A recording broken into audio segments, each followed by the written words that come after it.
There comes a point in life when something quietly shifts. You look around and realize that the children you gave everything to, your time, your sleep, your dreams, your youth, are no longer looking at you the same way. The eyes that once searched for you in every crowd now seem to look straight through you. The voice that used to call out for you in the night now speaks to you with impatience, with irritation, sometimes even with contempt. Maybe they cut you off mid-sentence as though your words have no weight. Maybe they roll their eyes when you share an opinion. Maybe they make important family decisions without consulting you, treating you like a guest in your own story. Or maybe it's something quieter and harder to name, a coldness, a distance, a feeling that you've somehow become invisible to the very people you sacrificed everything for. And that hurt, that particular kind of hurt, is unlike anything else in the world, because it doesn't come from a stranger. It comes from someone who carries your blood, someone you held as an infant, someone you stayed up all night worrying about.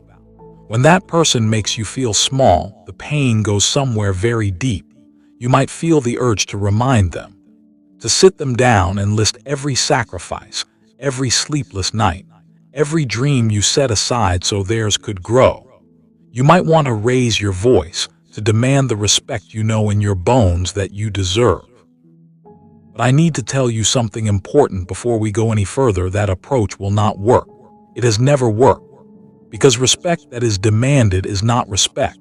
It is compliance at best and resentment at worst.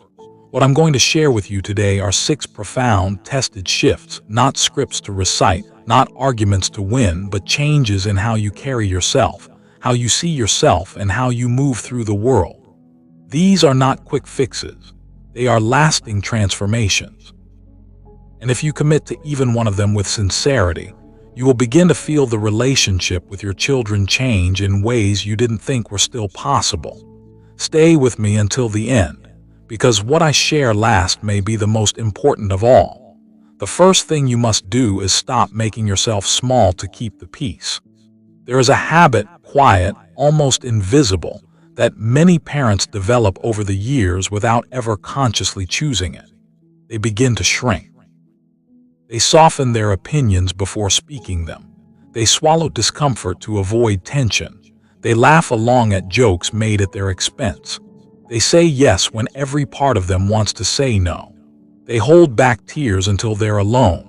All of it done in the name of keeping things smooth, keeping the family together, keeping the love alive. But here is the painful truth about that kind of silence. It doesn't protect the relationship. It slowly destroys the foundation of it. Because every time you make yourself smaller, you are sending a message, not in words but in behavior, that your feelings are negotiable, that your comfort can be sacrificed, that your presence in the room is something that can be adjusted around everyone else's convenience. And once your children begin to sense that, even unconsciously, the dynamic shifts. They stop treating you as someone with weight and presence. They start treating you as someone who will absorb whatever they give, without complaint, without consequence. I once knew a man named Thomas. For 4 decades, he had run a small manufacturing business, making decisions daily that affected dozens of people. He was known in his community as someone whose word meant something. But at home, with his adult children, he had become almost unrecognizable. He stopped sharing his opinions at family dinners because they were always countered or dismissed. He stopped asking for consideration because it never seemed to come. He told himself he was being selfless. He told himself a good father puts his children first always. But what he was really doing, slowly and without realizing it, was erasing himself. His children didn't become disrespectful because they were ungrateful people. They became disrespectful because their father had gradually shown them, through years of quiet withdrawal, that there was no one left to respect. The man who had once commanded a room had reduced himself to a shadow in his own home. Everything began to change the day Thomas made a simple but profound decision. He decided to start taking up space again. He spoke his opinions clearly and without apology. He pushed back gently when he was dismissed. He stopped laughing at comments that made him feel small. And slowly, not overnight but steadily, his children began to see him differently. Father they had been unconsciously underestimating began to feel like someone worth listening to again. The moment you begin honoring your own voice, something shifts in the room. Your children may resist at first. Old patterns don't break easily, but they will feel the change. And that feeling is where respect is reborn. The second shift is to replace reaction with composure. When someone you love treats you with disrespect, every instinct tells you to respond in kind, to defend yourself, to raise your voice, to remind them of exactly who you are and what you have endured to give them the life they have. The anger is not only understandable, in many ways, it is entirely justified. But justified and effective are two very different things. Here is a truth that took many wise people a lifetime to learn. The moment you react with anger to disrespect, you have already lost the exchange. Not because you are wrong, but because anger signals something the other person will unconsciously register, that they have gotten to you, that they have the power to move you. And people, even people who love you, are less likely to respect what they can easily unsettle.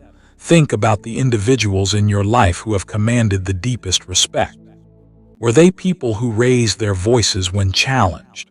Or were they people who met provocation with a steadiness that somehow felt immovable? There is a kind of quiet authority that cannot be argued with because it doesn't argue back. It simply stands. There was a woman named Clara who had spent 30 years as a nurse in a busy city hospital. She had sat beside people in their worst moments, delivered difficult news with gentleness, and held her composure in situations that would have broken most people. But at home, her grown son had developed a habit of speaking to her with a sharpness that she would never have accepted from anyone else. He corrected her constantly. He interrupted her mid-thought. He spoke to her as though her age had somehow diminished her intelligence. For a long time, Clara fought back. She raised her voice. She reminded him of everything she had done. She brought up the past. And every single time it ended badly with slammed doors and days of cold silence. Then one evening, something in her simply settled. When her son interrupted her mid-sentence, she stopped. She looked at him quietly, without anger, without hurt visible on her face. She waited. She let the silence stretch until he shifted uncomfortably in his chair. Then she continued her sentence calmly from exactly where she had left off, as if nothing had happened, as if she had all the time in the world. He didn't know what to do with that. Drama he had unconsciously expected, the tears, the argument, the guilt, never came. What came instead was something far more powerful, his mother's absolute, unruffled composure. And it changed something in him that no argument had ever managed to reach. Composure is not suppression. It is not pretending you don't feel hurt. It is the decision to be larger than the moment.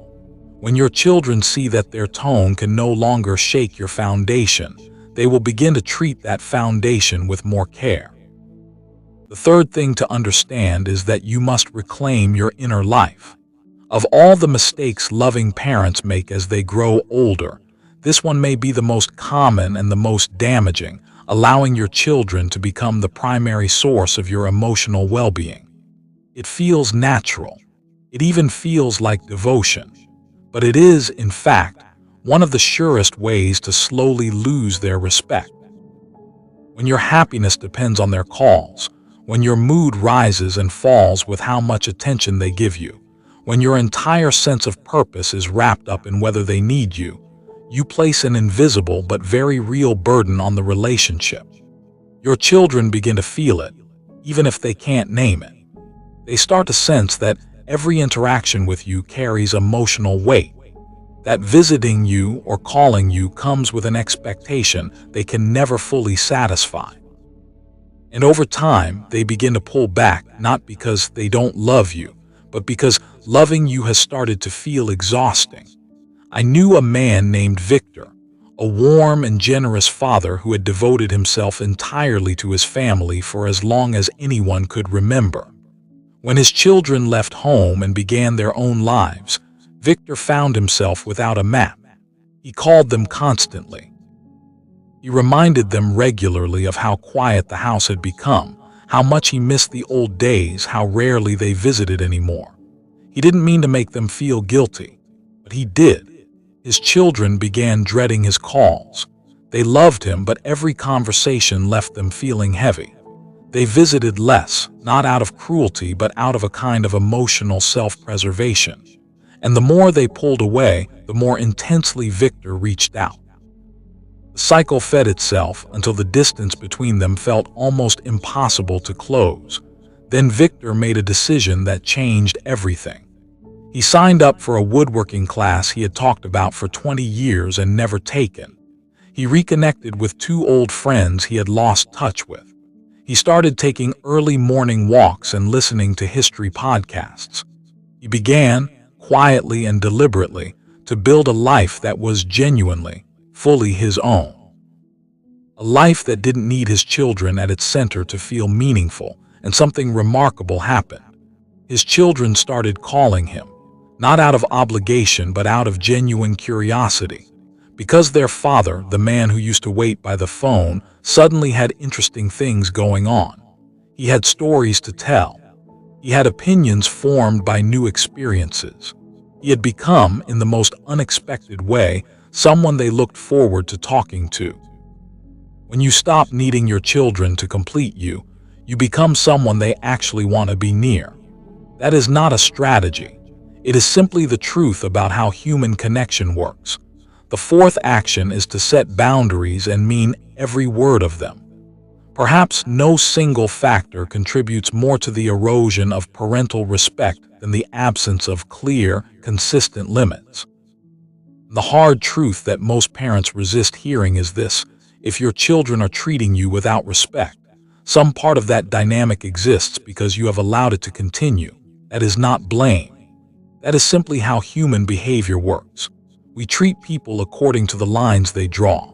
When there are no lines, there is no map. And without a map, people inevitably wander into territory they should never have entered. Setting a boundary is not an act of aggression. It is an act of self-definition. It is you deciding, clearly and without drama, what kind of treatment you will accept and what kind you will not.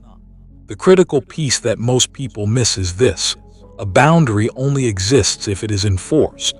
Announcing a limit and then allowing it to be crossed is not a boundary. It is a suggestion, and suggestions are easily ignored. I remember a woman named Patricia, a woman of quiet elegance who had raised her children largely on her own after her husband passed away young. She had done it with grace and with love, and her children had grown into capable, successful adults. But somewhere along the way, they had begun speaking to her in ways that would have shocked them if a stranger had witnessed it. Impatient, dismissive, sometimes cutting. And Patricia, who had sacrificed so much to give them everything, kept absorbing it, kept excusing it, kept telling herself that they were stressed, that they didn't mean it, that it wasn't worth the conflict. Until the day she finally decided it was. She gathered her children and spoke without raising her voice. She told them she loved them completely and without condition.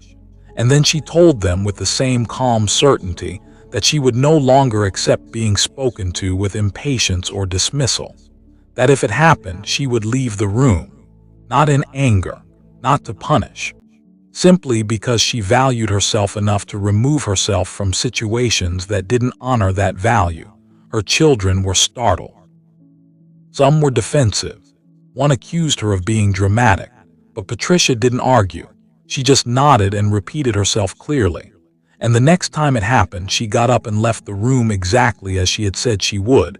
Something shifted after that. Not immediately and not without friction, but over weeks and months, the tone in those conversations changed. Because her children finally understood that their mother was not a surface that would absorb anything they gave. She was a person with standards. And people, even grown children, rise to meet the standards of those they love when those standards are made clear and consistently upheld. The fifth thing to do is stop pouring into people who don't receive what you give with appreciation. There is a form of love that looks like generosity but functions like self-erasure. It is the love that gives and gives, regardless of whether the giving is acknowledged, regardless of whether it is valued, regardless of whether it is even wanted. And while it comes from a genuine and beautiful place, it produces one of the most corrosive dynamics that can exist between parents and children. When you give without end, your financial support, your time, your energy, your attention, your advice, and that giving is met not with gratitude but with expectation, something quietly poisons the relationship. Your children stop experiencing your generosity as love. They start experiencing it as a baseline, as something they are entitled to simply by virtue of being your children. And the moment you hesitate, the moment you say no or pull back even slightly, they don't feel grateful for what they've received. They feel inconvenienced by what they're no longer getting. There was a man named Edward, a retired civil engineer with a generous heart and a deep belief that a father's job was never truly finished. He helped his children financially whenever they were struggling, which was often. He dropped his own plans to assist them whenever they called. He showed up for every request, every difficulty, every minor crisis, quietly and without complaint. He never asked for thanks. He told himself he didn't need it, but he did. And when it never came, when his children's entitlement grew rather than their gratitude, something in him began to hollow out. The moment of clarity came when Edward had a health scare, nothing life-threatening, but frightening enough that he needed support. And his children, the same children he had rearranged his entire life to help, were simply too busy to be present in any meaningful way. There were excuses, there were brief calls, there was no sustained care. Edward didn't become bitter. He sat with what he'd learned. He started giving differently, more intentionally, more selectively in response to genuine need rather than automatic habit. He waited to be asked before offering. He said no when no was the honest answer. And slowly, his children began to relate to him differently. They started appreciating what he offered because they could no longer take it for granted. His generosity became something they valued because it was no longer guaranteed. And from that value grew something that looked, for the first time in years, like genuine respect. The sixth and most powerful action is to build a life that is completely and unapologetically your own. If there is one change that has the greatest potential to transform the way your children see you, it is this one. Because everything else, the boundaries, the composure, the emotional independence, is made infinitely more powerful when it is rooted in a life that is genuinely full. People are drawn to those who are going somewhere, who have passions that light them up, pursuits that challenge them, a sense of forward momentum that has nothing to do with anyone else's approval.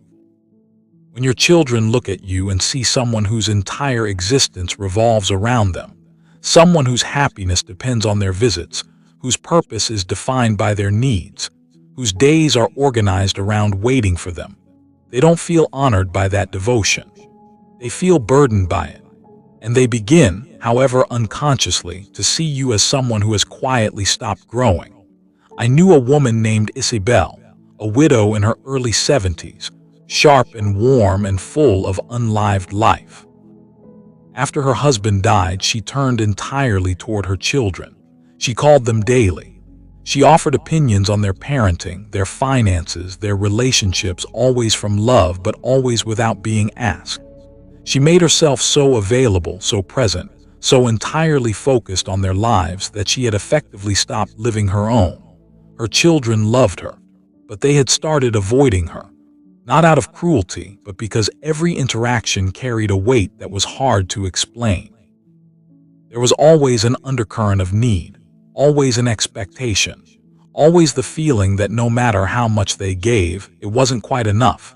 Then Isabel made a choice that took more courage than she expected. She stopped arranging her life around her children's schedules. She booked a trip to a country she had always wanted to visit alone. She joined a writing group and began working on the memoir she had set aside for 30 years. She took up painting. She made new friends. She built piece by piece a life that belonged entirely to her, a life that was interesting and full and independent and alive. And her children were transformed by it. They called more. They visited with genuine enthusiasm. They asked about her trips, her writing, her new friends. They introduced her to their own friends as someone worth knowing, because their mother had stopped being a figure defined by absence and need and had become someone remarkable, someone living with purpose and joy and an appetite for the world that made everyone around her want to lean in closer. When you stop waiting for your children to give you a reason to live fully, you become someone they genuinely want to be around, not out of duty, out of admiration. Here is what I want you to carry with you when you leave today. Respect is never extracted. It is never argued into existence. It cannot be guilt-tripped or bargained for or demanded through reminders of past sacrifice. It is always, always inspired. It grows in response to the way you carry yourself, the standards you hold, the life you choose to live, and the degree to which you treat yourself as someone worth treating well. Stop making yourself small, because every time you disappear to keep the peace, you teach them that your presence is optional. Replace anger with composure, because a person who cannot be shaken is a person who commands attention. Reclaim your inner life, because a parent with their own joy and purpose cannot be taken for granted. Set boundaries with clarity and consistency, because love without limits eventually loses its shape. Stop giving endlessly to those who receive without gratitude, because generosity that is taken for granted stops being generosity and starts being expectation. And build a life that is fully, unapologetically yours, because the most magnetic thing you can do is show your children that you are still becoming. Do these things not as a strategy, not as a way to teach your children a lesson, but because you deserve a life of dignity, because the years you have left deserve to be lived fully. And when your children see that you believe that, truly, deeply believe that, something in them will shift. They will stop seeing you as someone who simply waits. They will start seeing you as someone worth showing up for. Thank you for spending this time with me today. If something in this video landed for you, if there was a moment where you thought, yes, that is exactly what I needed to hear, please share it in the comments below. Your words matter to this community more than you know. And if this brought you any value, please like, subscribe, and share it with someone in your life who might be carrying this quietly. We will see you in the next one.